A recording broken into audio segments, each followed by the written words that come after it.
So we've got 30 minutes allocated, I think, for this talk. But the brilliant thing about webinars is that it's not like an event you go to traditionally where people will come into the room and kick you out after 30 minutes because someone else is in there or a lesson. So please ask questions, and I can stay around at the end and help you. That will be really interesting to get your feedback on this. Just to let you know a bit about myself and why I have some expertise in this area. My background initially was in marketing. In industry, I worked in a PR consultancy dealing with communication for many, many years. Then I became a secondary school teacher and a head of department. For the last 5 years, I've combined both of these activities. So I still teach chemistry part-time in a secondary school. I've written some books on skill marketing. I'll just put a little plug for them, and hopefully this works. So books on recruiting teachers and skill marketing. And I work with schools of all types and organizations that work with them. And I also, at the end of the course, come back to talk about the ISBL and how I teach on 2 of their courses that's happening. So anyway, what are we talking about today? We're talking about relationships that last and the communicating through COVID-19 and beyond. So what I'm going to talk about today is these particular messages. First of all, the COVID epidemic it wasn't something people could plan for or think about. And so a lot of the communication that's been done in that has been very much ad hoc, people putting things together and doing a fantastic job. I mean, all the schools I work with are doing absolutely amazing things with their communities. But if we had a chance to sort of to step back a little bit and analyze what's happening, would we do things differently? How could we make things a little bit easier, and how can we save people's time and effort? So we're going to talk about these particular questions, and we're also going to talk at the end about once we get past the short-term problems and the short-term issues, and whether that is in September or whether it's December, how do we go forward? How do we learn something from what is a crisis? And I'm going to start with this quote here, really, which is an American person, marketing person, who was talking about the current issues, and he very much said, from a communication perspective, now is not the time to go quiet. You really need to be talking to people a lot. Never underestimate how much is going on out there in people's lives, how much else they're sort of struggling with at the minute.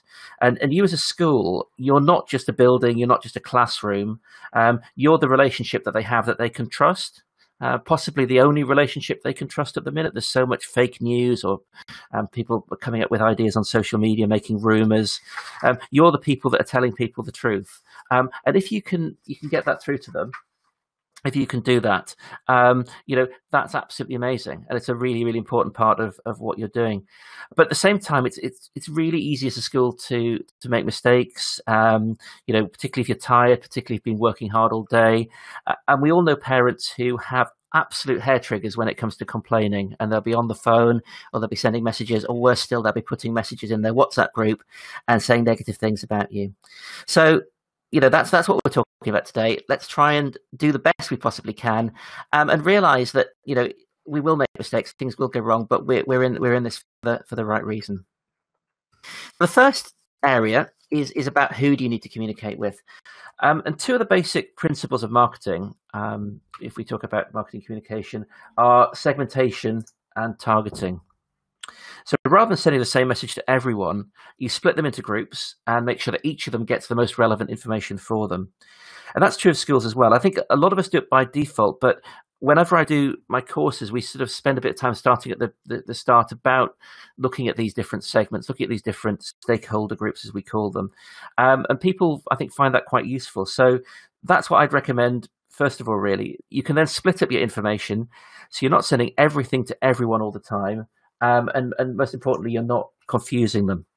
So which groups do you have? Well, we've got a few at the minute. I think, the biggest group in terms of importance that I would rate is probably your current pupils. Whether they're in or out of school at the minute, do they know what's going on? How are you supporting them? What messages are they getting?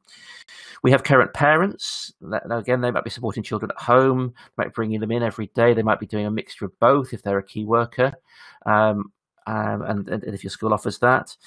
They may not be sure about the future. They may be uncertain about their jobs and so on, as I said before. We've got future parents and pupils. And there's a group of people who are starting with you in September. My son is in year 6. So I'm sort of going through this process as well. How are they going to get communicate? How are you communicating with that group of people? How are you communicating with the pupils and parents that you want to recruit for the year beyond? Some people are already starting to think about, the 2021 intake, and certainly parents are thinking about that now. You've also got current staff. Your community, your teachers, they're not necessarily with you at the minute. They'll be shielding or working at home. How do you keep up with them? How do you make sure they're aware of what's happening? And within that, you've also got your future staff. You might have hired people for September. You might still be interviewing and looking. Who's looking after that process?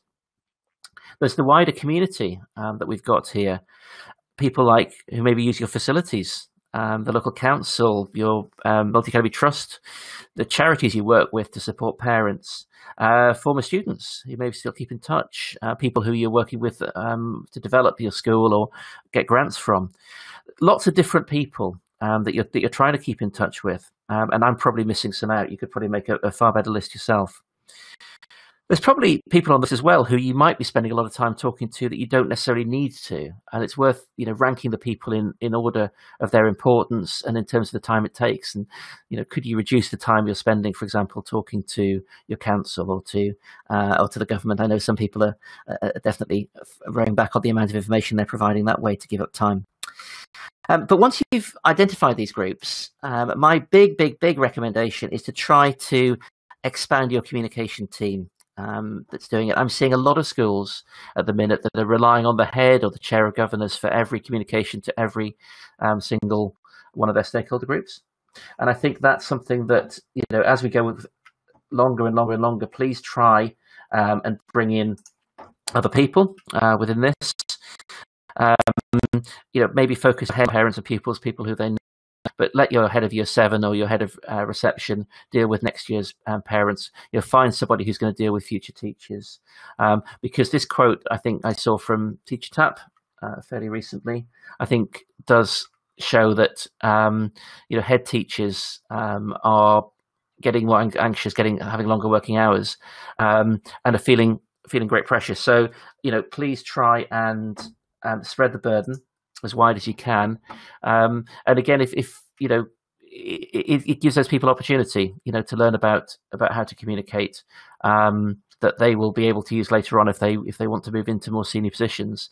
And again, your school business leaders, I think that's a real opportunity as well. I've taught a lot of business leaders over the years who, aren't necessarily maybe always given the respect that they should be by teaching staff. This is an opportunity for you to get in and take over some of that, provided, of course, you're dealing with everything that you're facing yourself adequately. So we're going to look at the second question, which is, what is the best way to communicate with these stakeholder groups? Schools have many different ways to communicate. Emails, newsletters, social media, websites, apps, phone calls, many more. The problem isn't being able to communicate, it's making sure that you give consistent messages throughout the different communication that you're doing. So there's two solutions to doing this one. If I had a lot of time, and this is not a good time to be talking about that because I know the problems that people have, it's worth doing some research. Find out what stakeholders use most and focus on that. So last year, about a year ago, I was in a primary school, and one of the issues they had was that they were not able to talk to parents particularly well. They weren't getting a lot of parent engagement, and so we ran a focus group. And the parents, didn't really understand, didn't really want to be talked to by email, which is what the school was using. They wanted a WhatsApp group, and they wanted Instagram announcements. That's what they were using. It was interesting that some of the people had phones on them and got their phones out and were still claiming that they didn't have an email account, even though I think it's very difficult to have a phone these days without having an email account. But so that's important, and research is always a key part of any form of communication. What is actually working in the short term, that might be difficult for you. So my suggestion is very much to focus on your website.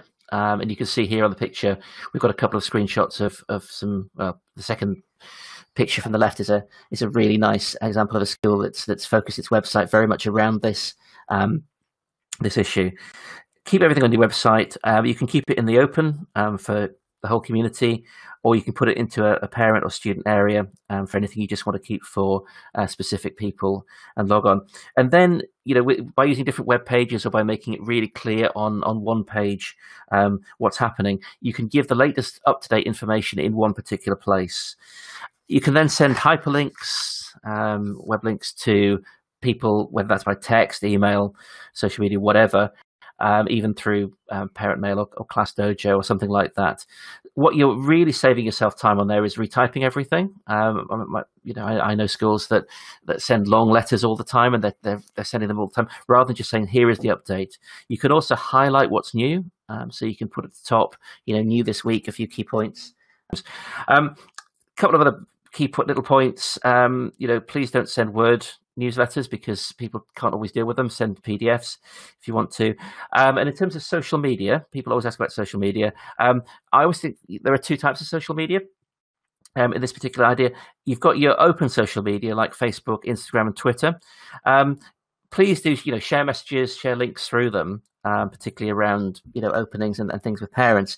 But you need to be either checking regularly for questions or turn off your messaging. Now is not the time for people to leave a message and for you guys not to be able to get back to it within a day or so. So I would, a lot of people are quite good at doing this on their social media, make it clear that that is not the way to, this is not the way to ask questions. Either follow the school to the website or send an email or a message or something like that. You've also got your dark social, which is WhatsApp and similar programs, Facebook Messenger, where people are discussing things. And at a time like this, it's really important that you are aware of what people are talking about. And I think it's worth talking to people like PTA representatives or teachers who have children, to share anything they see, particularly if you're hearing rumours that the school is opening at a particular time. So it's always a good chance to remind parents that if they see rumours or hear rumours of any sort, to check with the school first. And in particular, again, to check with the school official website or the school's official communication, and particularly not to pass things on. And the same is true of children. I mean, my son is on various social media groups, and it's interesting seeing what rumours that are being passed around there. So please, get people to do that. Right. Next bit is what to say. So what do you actually say? This is a great quote from a really great speaker, and probably the only modern day speaker whose speeches we remember. And Churchill, had it absolutely right there. If you think about his famous speeches in the Second World War, we will fight them on the beaches, we will fight them on the landing grounds, we will never give up, we will never surrender. There's not a lot to that point. There's not a lot of detail in that, but we remember it. Okay, and we remember the slogans. So, the key things really with this is don't try to send out too much information. Don't try to do it too often. If you've got things set up well, the message really, is go to our website, read your bulletin, look at things carefully, read in detail, find out the information that people actually have. And again, that comes to people often say about timing. How often do we need to send out information? And I think, please don't get in the habit of sending trying to send things every day to people. Really, try and get people in the habit of, once a week, particularly as we go through a crisis like this and things get longer. There's not much that needs to be talked about to everybody that isn't on a weekly basis, even in a big crisis. Your Friday newsletter, make that the core of what's happening. And similarly to that one, again, you then have your deadline. You then have, we are going to do something on Friday. We're going to say something on Friday. You're not jumping quickly. If you don't have information for something, again, absolutely be open and honest about it. We don't know yet. Look at our next bulletin, which will come out on Friday. That will tell you the latest information that we have. If you can't take in students at the minute, don't jump and say, oh, we need more live lessons because you've read an article in the newspaper that people say we want live lessons, or because a couple of parents are asking about it. Take their views on board, talk to staff, talk to other families, and come back with a considered message over time. And I know that's difficult. One good place for support here is to look at other heads and other business managers and so on social media. I do a lot of following people on Twitter. I know some people like Twitter, some people don't. But if you're a primary school person, follow Simon Smith. That's Simon Smith, Simon SMM in primary. Vic Goddard from Educating Essex. That's at Vic Goddard. Goddard. In secondary school, those are my two go-to heads because they talk sense. But there are lots of other people out there, and obviously you can get support from ISBL, from unions and so on. But actually, sometimes it's just helpful to see what other people are doing, and those two in particular are very clear at saying things, simple things, and communicating it with people. So we've got the idea of sending out regular messages, putting them on our website. How would we put this information together? So I've got three concepts here: curation, focus, and testing. And I think they will hopefully save you a lot of the grief that you get. I'm not guaranteeing that you will get no grief from parents, but the idea is this saves you grief from what's happening. So curating content is thinking like a newspaper. So rather than simply listing everything in order that you might do in a newsletter, or as some schools do, putting them in the hierarchy of the person who submits them. Think about what's important. And I'd always think about having a sort of fact box at the top, something that, the latest really key information. School is opening next week for year 6, year 1, and reception only, if that's what you're doing, or it's for key workers or something like that. What are the top headlines that is happening with that? Then have some areas about learning. Be clear about learning. What is happening with learning for students in the next week, if that's a really important part for you. Support. Where do you go if you've got other issues that are affecting you in your life? For example, whether that's free school meals, whether that's issues such as depression, anxiety, all sorts of areas like that. Homeschooling, bereavement. People need that sort of information. Contacts. What is the best way of getting in touch with schools? Are teachers available between 3 and 4 in the evening every day to answer emails? That's a really good idea. I've seen from some schools, particularly at the minute, that's when they can talk to you. And then at the bottom, some good news. That's not the most important thing to get out there, but it's something that I think is really important to be doing all the time. So, what's happening in your community, what's happening in your school, how are your children responding to this? And then a Q&A session. And again, a website is really good for this, common questions that people ask, because that's the way that people respond. And if they look there, they can go there all the time. So trying to curate your website, trying to make it really, really easy for people to use is important. The second thing I think is about focus. So within each of these areas, the pyramid there is the pyramid principle that newspapers use. So in newspapers, the idea is that you could remove everything but the top paragraph, and you would still be able to understand the whole of the message, the whole of the article. So again, be really straightforward. Make a key point at the top. Then the important details, so if the core message is the school is opening again next week for year 6, the important details are we're going to be split into groups of whatever.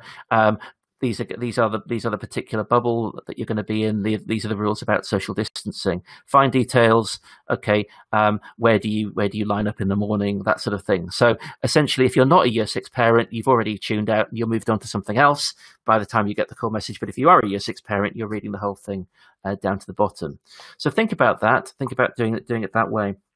The third thing is the testing bit, and it's so important to test things. I know you teachers, and I know you work in schools, and it's all important like that.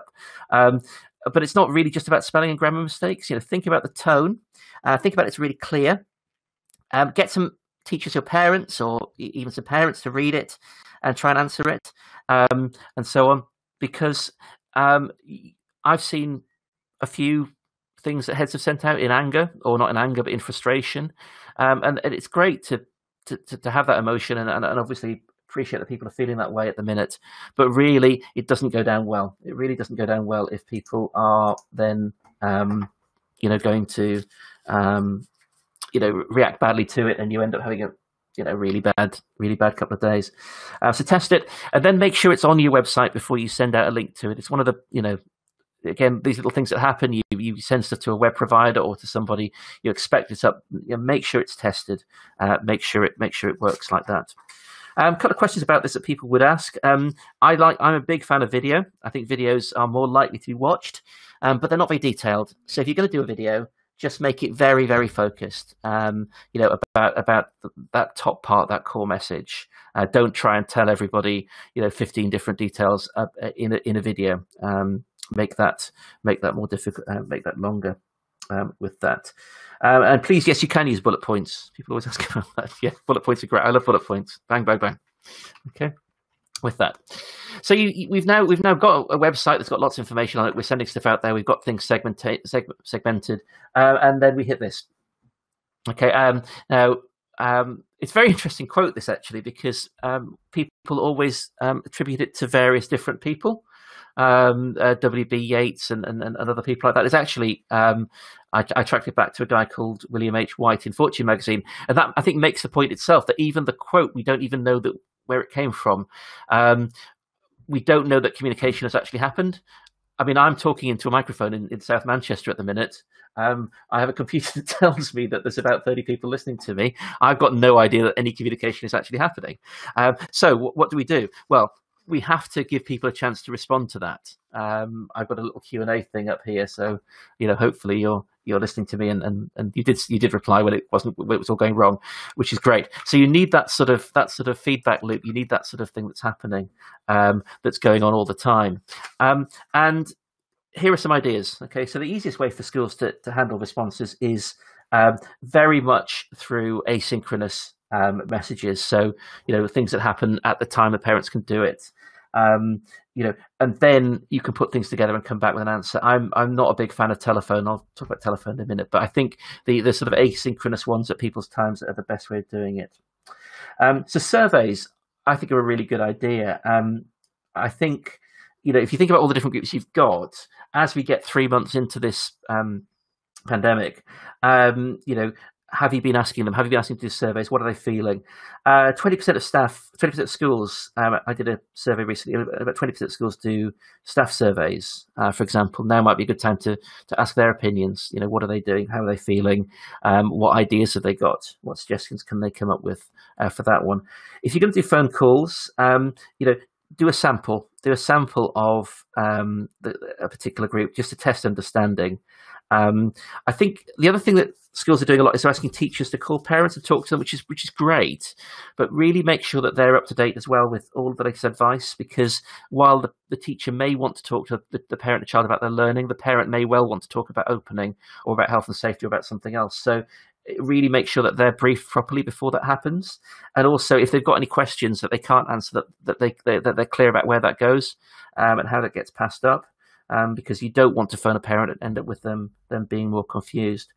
The other thing on the right-hand side there is, I guess, the sort of online version of a focus group. In America, they call them town hall meetings. You can bring some people together on Zoom or Teams or Google Classrooms or whatever you're using, and you can let them talk. And it's great for staff within the teams. I presume most schools are doing that anyway, but you could also bring some parents together and get their thoughts, get their advice on what's happening.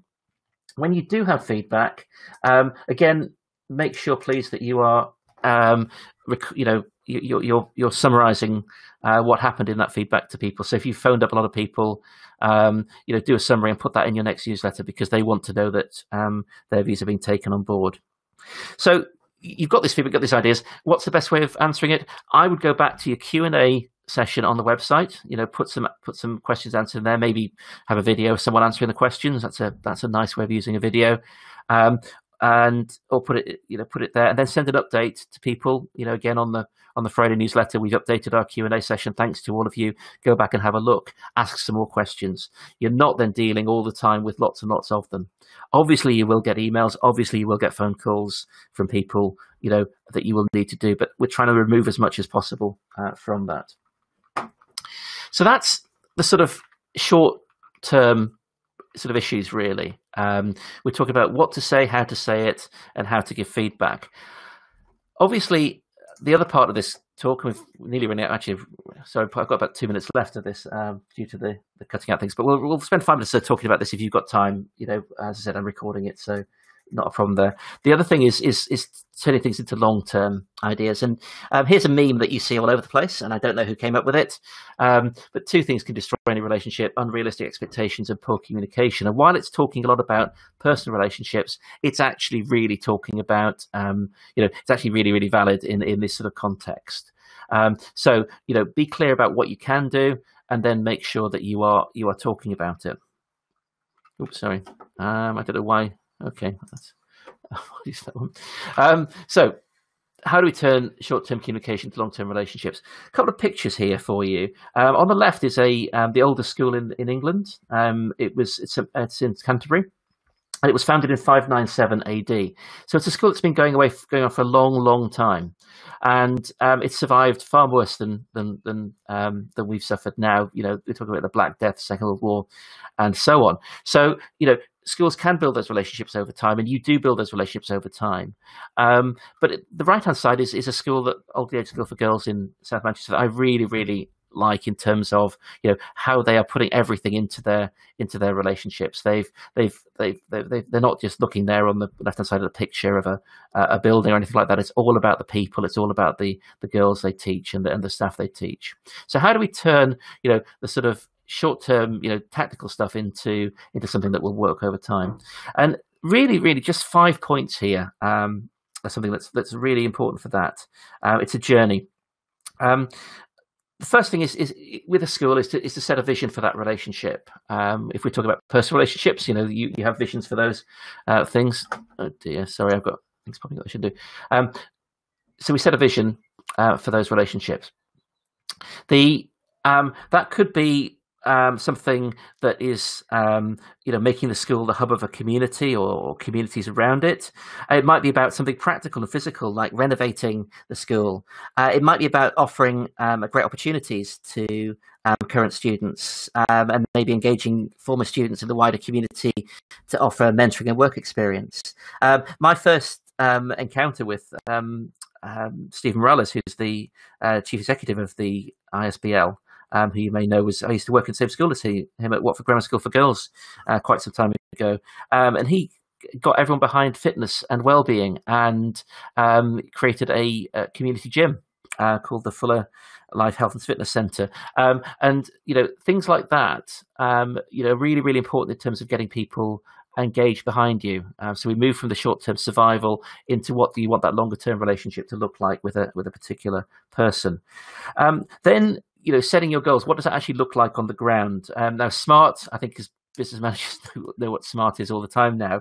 But we're looking at, very specific goals with targets, achievable, realistic, and within a particular amount of time. So, what do we want to do? We want to get parents behind us. We want to improve perceptions. We want to do something that is going to make the place better.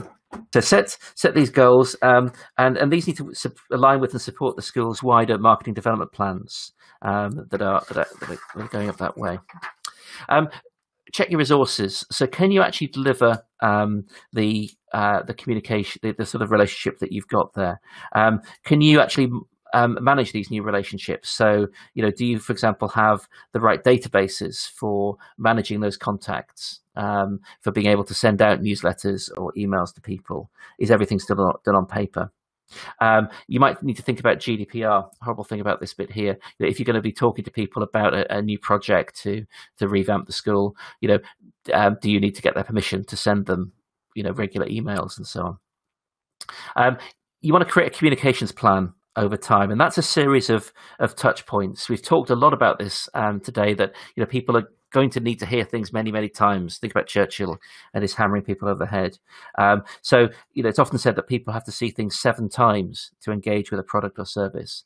So think about how you could send out regular information, and end of term newsletters, assemblies, videos, over time, repeating your vision, repeating what you're trying to do, and telling people how you're getting on with that process. And then finally, in any relationship management program, you're you're going to be tracking all the time. You're going to be seeing what happens. How many people are responding to your emails, how many people are replying to you, and so on.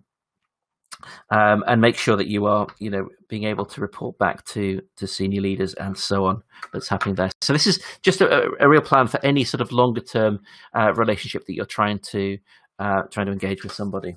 Second, let me just very quickly talk about a couple of other things that ISBL are doing in terms of helping people with this sort of area in terms of marketing communication.